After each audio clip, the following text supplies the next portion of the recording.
आज हम बात करेंगे एक अनोखे देश के बारे में, एक ऐसे देश के बारे में जहां ना कोई बेरोजगार है और ना ही कोई बेघर। जी हाँ दोस्तों, आपको सुनकर ताज्जुब होगा क्योंकि हमारे देश में बेरोजगार बहुत ज्यादा हैं और वहीं एक ऐसा देश है जहां कोई भी बेरोजगार नहीं है। वो देश है ओमान। कुछ समय पहले ओमान अपने अंदर हो रही हिंसा के कारण पूरी दुनिया में बदनाम था, लेकिन आज ओमान लोगों के रहने के लिए एक सुरक्षित देश बन चुका है और आलीशान भी।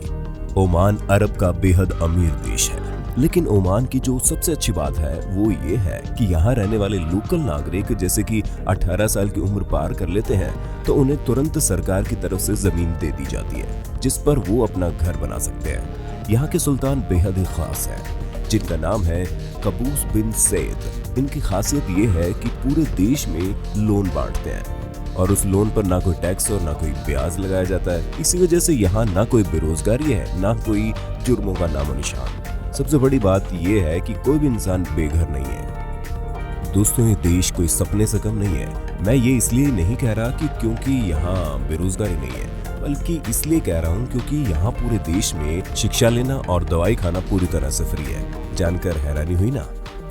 इतना सब सुनने के बाद ये सोचना भी मुश्किल है कि कोई देश इस दुनिया में ऐसा भी हो सकता है, क्योंकि अभी भी बहुत से देश ऐसे हैं जो बेरोजगारी और भुखमरी से बुरी तरह जूझ रहे हैं। कुछ बीते सालों में ओमान की जनसंख्या तेजी से बढ़ रही है क्योंकि बहुत से प्रवासी लोग अपनी मातृभूमि छोड़कर ओमान में बस रहे हैं। 2010 में आते आते यहाँ पर 50% लोग प्रवासी हो गए थे और सुल्तान काबूस बिन सैद को ये बड़ी समस्या लगी, जिससे निपटने के लिए उन्होंने नियम बनाया कि ओमान की हर कंपनी में कम से कम 50% लोग ओमान के लोकल नागरिक होंगे। इसलिए मैं कहता हूँ कि ये देश कोई सपने से कम नहीं है और सही मायनों में इसे कहते हैं एक महान देश।